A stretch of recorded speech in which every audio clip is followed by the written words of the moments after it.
Bonjour à tous, bienvenue dans Kutesa, le magazine d'actualité de Zitata. Aujourd'hui, nous parlons de Kanaki, de Nouvelle-Calédonie, et de poésie, avec mon invité, Denis Pourawa. Comment ça va? Ça va très bien. Merci Barbara pour cette invitation. Merci d'avoir accepté de venir comme ça au pied levé. Merci. Et puis on remercie Charles, qui est le médiateur de cette rencontre. En tout cas, tu es de passage ici. Oui, tu es Kanak. Oui. Est-ce qu'on dit Kanak ou calédonien? Pour moi, Kanak. Kanak, ça. Mais je suis également calédonien. Voilà, c'est-à-dire que tu es né en Nouvelle-Calédonie. Je suis né en Nouvelle-Calédonie. Mais tu es d'une tribu Kanak. Et je suis d'une tribu Kanak, d'une commune Kanak et aussi de la ville, voilà. Et de la rue, du quartier. Et Kanak, ce sont les premiers peuples de la Nouvelle-Calédonie, qui a été un pays colonisé. Oui, les peuples, on fait partie de la grande famille mélanésienne, oui. Voilà, en Océanie. Et toi, donc précisément, tu es d'une tribu, et tu es né à Kanala, tu as grandi Non, tu es né à Nouméa. À Nouméa. Et tu as grandi à Kanala, d'une tribu, tu vas me dire le nom de la tribu. À Kanala, justement. D'accord. À Kanala, en pays Khanatchu, oui. Ça c'est le pays coutumier. Et donc, tu es de passage en Martinique, c'est la première fois que tu viens en Martinique? Et c'est la première fois que je viens en Martinique, je suis arrivé il y a bientôt une semaine. Oui. Et je suis venu invité par une amie avec qui je travaille en ce moment et puis en même temps pour visiter le pays. Et tu vas rencontrer une association, notamment les Sacs à rouler, une association d'amitié en fait, hein, oui, Martinique, Nouvelle-Calédonie, oui. Et tu as un certain nombre de rencontres avec ces personnes. Oui. Et alors, à ce stade, tu vois des ressemblances avec la Nouvelle-Calédonie? Alors, je suis arrivé il n'y a pas longtemps, donc c'est vrai que j'ai essayé de déjà prendre la température du pays. Retrouver, il fait chaud là, et puis donc déjà premièrement, oui. Donc la différence avec Paris, donc là ça m'a fait du bien de retrouver la mer, le sable, voilà, l'air des tropiques, et puis j'ai attendu le deuxième jour pour aller faire un saut dans la mer, donc je suis à la presqu'île de la Caravelle. Et c'est vrai que là, bon, une fois qu'on met les pieds dans le sable, une fois qu'on a les cocotiers, une fois qu'on a l'eau salée, l'air salé, donc on repasse automatiquement au pays. Donc le lien, il est là. Même si c'est l'Atlantique, j'ai la sensation qu'il y a un fil qui me relie directement avec mon pays. Et donc ça m'a fait énormément plaisir donc, de venir ici, en Martinique. Ici, ça fait 5 ans que je pars entre pays.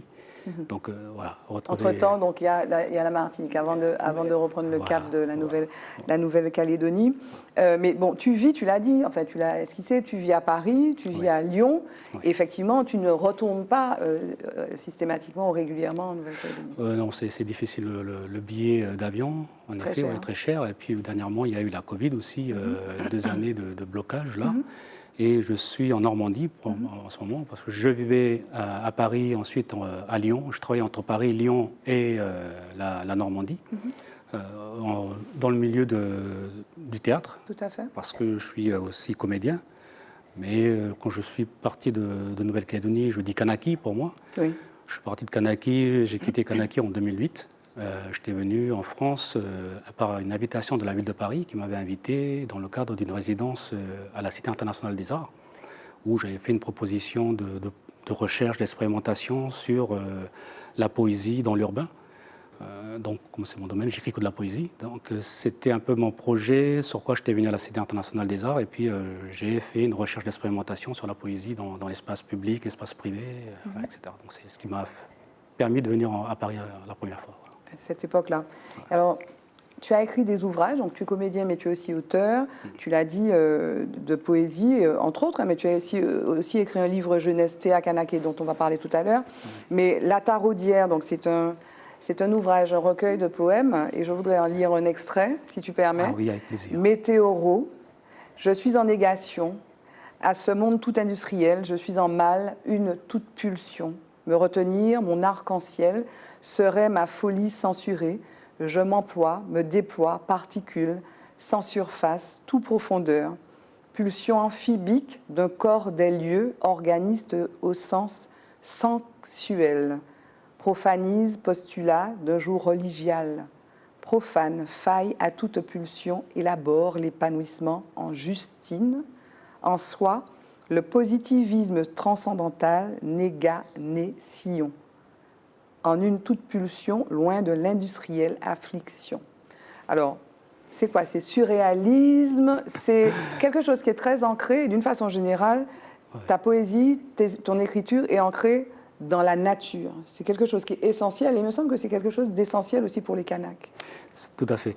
Merci pour cette belle lecture, Barbara, Merci. parce que ce recueil, pour moi, il a une place particulière dans mon trajet, mon chemin d'écriture, parce que c'est un recueil expérimental où j'ai expérimenté différentes techniques sur la poésie à partir de la prose, des vers, les alexandrins. Et en m'appuyant sur les rythmes et les cadences qui sont propres à la culture kanak au niveau de l'oralité, mais également au niveau des danses et des chants. Et donc c'est pour ça qu'il y a cette rythmique-là, parce que j'ai fait une grosse soupe avec tout ça, pour tenter de créer une nouvelle respiration, un nouveau rythme, parce que j'avais besoin de trouver mon rythme et ma respiration dans le monde dans lequel on est, dont notre grand, très cher poète Édouard Glissant parle du tout-monde. Ce recueil, je l'ai écrit, il est paru en 2010. Et ces poèmes que tu viens de lire, je les ai écrits, je devais avoir entre 20 ans et 27 ans.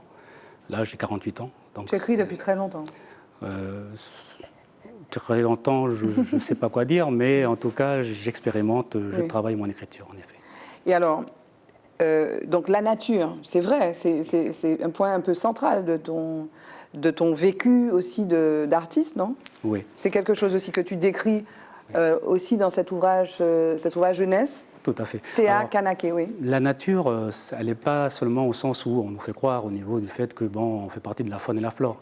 Non, ce sont des concepts quand même. Et elles sont présentes dans nos langues. Les langues autochtones, les langues vernaculaires sont des langues conceptuelles parce que aussi elles ont nommé la nature. Donc il y a aussi ça. Dans le fait que je parle de la nature, ce n'est pas tout simplement la plante, la terre, les roches, etc. Non, il y a également une autre langue que je déploie, qui est celle de concept, donc de relations. Il y a aussi bien l'imaginaire, mais au sens mathématique qu'on en parle aujourd'hui, des choses qu'on n'en parle pas chez nous, dans nos langues autochtones. Et c'est des choses que nos générations d'aujourd'hui doivent s'employer à étudier, parce qu'elles sont énormément riches et elles sont présentes. Et la nature, pour moi, c'est à ce niveau-là. La poésie, c'est ma manière de cartographier, de repérer dans la nature des concepts et voilà. Théa Kanaké, donc, qui est sorti en 2003, il me semble. Bref, c'est quoi? C'est l'origine, en fait. C'est un mythe fondateur kanak. Voilà. On appelle ça dans les généalogies, les Huanha, qu'on raconte chez nous, les Huan animaux. Ce sont des généalogies qui retracent l'histoire des clans qui sont arrivés les premiers sur Terre, qui se sont organisés pour pouvoir vivre et partager la Terre. Et le mythe de Théa Kanaké en particulier appartient à des clans qui sont toujours en vie en Nouvelle-Calédonie, en Kanaki. Et ce travail fait suite, c'est le dernier mouvement, de la pensée de Jean-Marie Tjibaou. Quand Jean-Marie Tjibaou a créé en 1975 le festival Mélanésia 2000 pour présenter la société kanak aux Européens, aux Blancs qui ne connaissaient pas la Nouvelle-Calédonie. Dans le projet de Jean-Marie Tjibaou, il fallait à la fin terminer par la vulgarisation du mythe fondateur de Théa Kanaké pour les enfants du monde, et en tout cas les enfants calédoniens et de l'Océanie. Donc j'ai participé avec le centre culturel Tjibaou et dont l'ancien directeur était Emmanuel Casarero, qui est l'actuel directeur du Quai Branly. Et alors, tu viens d'évoquer Jean-Marie Tjibaou, donc il a été assassiné en 89, dans les années 85-88, donc c'était les fameux événements en Nouvelle-Calédonie, donc ces affrontements en fait autour de l'indépendance et de la volonté d'indépendance du peuple kanak. Il y a eu 3 référendums successifs sur l'indépendance, la volonté ou pas d'accéder à l'indépendance. Le 3e, malgré une progression du oui à l'indépendance, a été aussi s'est soldé par un non à l'indépendance. Aujourd'hui, c'est quoi les enjeux pour la société kanak? Si tu me permets, Barbara, je vais dire à la caméra, c'est par là. Donc dire un grand merci au peuple martiniquais qui nous ont soutenus durant ces années difficiles, compliquées pendant les moments durs de la Nouvelle-Calédonie. Donc je voudrais remercier les Martiniquais qui ont soutenu en particulier le peuple kanak. Merci du fond du cœur. Et en effet, oui, c'est une histoire douloureuse et nous concernant aujourd'hui, donc très complexe. En parler comme ça, c'est très, très, très difficile. Les référendums, dernièrement, 3 référendums. Et donc, avec un projet de société désormais qu'il va falloir réinventer et réécrire avec l'État, sachant que si tout le monde a suivi un peu l'histoire des référendums pour le peuple kanak, nous, les originaires du pays, on ne reconnaît pas quelque part les résultats du troisième référendum du fait que le peuple kanak n'a pas participé au référendum. Parce qu'il y avait le confinement, il y avait même un mot d'ordre des indépendantistes de ne pas aller voter. Donc, de ne pas aller voter, également des Sénats coutumiers. Et donc il y a 56% de la population qui ne sont pas déplacés, également avec de l'autre côté des loyalistes, donc des citoyens qui n'ont pas été votés également. Donc ils pèsent sur la balance. Donc 56%, donc ça pèse pour les représentants du peuple kanak en particulier, donc dans les décisions qui vont se faire prochainement, les négociations. Mais tout simplement pour vous dire que c'est un pays qui chemine, pour ceux qui nous suivent de loin, c'est un pays qui chemine avec toutes ces problématiques, et puis ces solutions également, parce qu'on a eu quand même des accords qui sont des accords de paix au début, en 1988, et ensuite des accords de décolonisation en 1998. Alors, douloureux, chaotique, les assassinats de Jean-Marie Tjibaou, que tu as cité, Yowéné, Djoubili-Wea, mais également des 19 militants d'UVA, Éloi Machoro, Marcel Nonaro, donc c'est une terre violente, comme certains le nomment, l'appellent.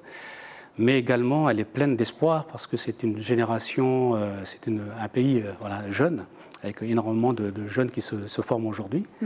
Et avec énormément de talent justement sur la manière d'appréhender ce qu'on entend par le destin commun, ce qui n'est pas donné encore aujourd'hui parce qu'on a toujours les problèmes des insulaires, on va dire. Les problèmes des insulaires, on va toujours se disputer pour un petit bout de quelque chose, de rien du tout.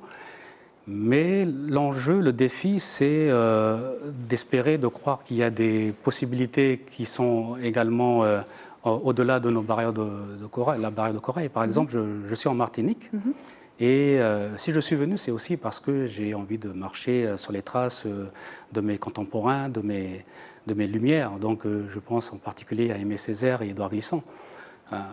Et je suis très heureux d'être ici, sur leur terre. Et ça me permettra, là dans la semaine, demain, je dois me rendre dans le sud et pour rencontrer l'association Skaoulé. Et en même temps, je dois pouvoir, en tout cas, visiter la maison d'Édouard Glissant. Et pour moi, je suis ému à en parler parce que depuis que j'ai découvert Édouard Glissant, par exemple, le traité, je crois que c'est le traité de Tout-le-Monde, je ne sais plus exactement, un de ses premiers livres sur le Tout-le-Monde qui est sorti entre 2007 et 2008. Et je l'avais lu en Nouvelle-Calédonie pour les francophonies. Il y avait les francophonies de la littérature du Pacifique. Et c'était la première fois que ça se passait en Nouvelle-Calédonie. Et je me souviens que quand je l'ai lu devant une assemblée de poètes et d'écrivains de l'Océanie, du Pacifique, de Nouvelle-Zélande, d'Australie et toutes les îles du Pacifique.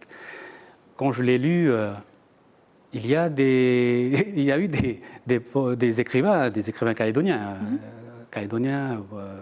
du pays, Caldoche, calédoniens, qui sont venus me dire mais pourquoi tu lis un illuminé comme lui? C'est pour dire que les gens ne comprenaient pas sa langue. Tellement la puissance de sa langue, de son imaginaire surpasse et dépasse tout. Et cette personne qui était venue me faire cette critique était lui-même poète également, poète calédonien. Donc j'ai un peu ri et puis j'ai pas dit grand-chose, j'ai laissé. Et aujourd'hui, voilà ce qu'il est devenu. Et en un mot, parce qu'il nous reste peu de temps, qu'est-ce que tu retiens donc finalement de Glissant? Parce que sa pensée est complexe. Et c'est vrai qu'il faut vraiment se rentrer dans cette pensée-là. Et la lecture des textes d'Édouard Glissant peut être difficultueuse. Toi, qu'est-ce que tu retiens de la pensée d'Édouard Glissant? Quelques mots. Nous là si pâmés que le petit jour, bout de ravine né d'une autre flottaison. Nous épelions du vent la harde de nos cris. Vous qui savez lire l'entour des mots où nous errons. Des assemblées de nous qui vous crient en nos sangs. Et sur ce pont, elle est la trace de nos pieds. Elle a la musicalité, elle a le rythme, on dirait elle a le jazz. C'est trop facile. La profondeur de la pensée du poète, elle a pour moi, personnellement,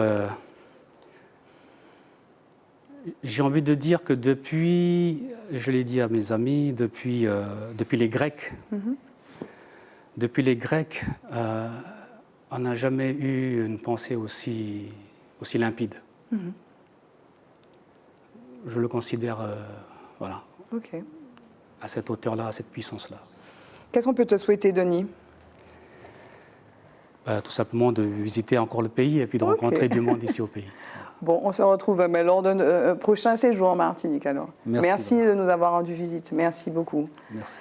Merci à vous de nous avoir suivis dans Écoutez ça. Je vous retrouve pour une autre rencontre avec un autre invité sur Zitata. À bientôt, merci.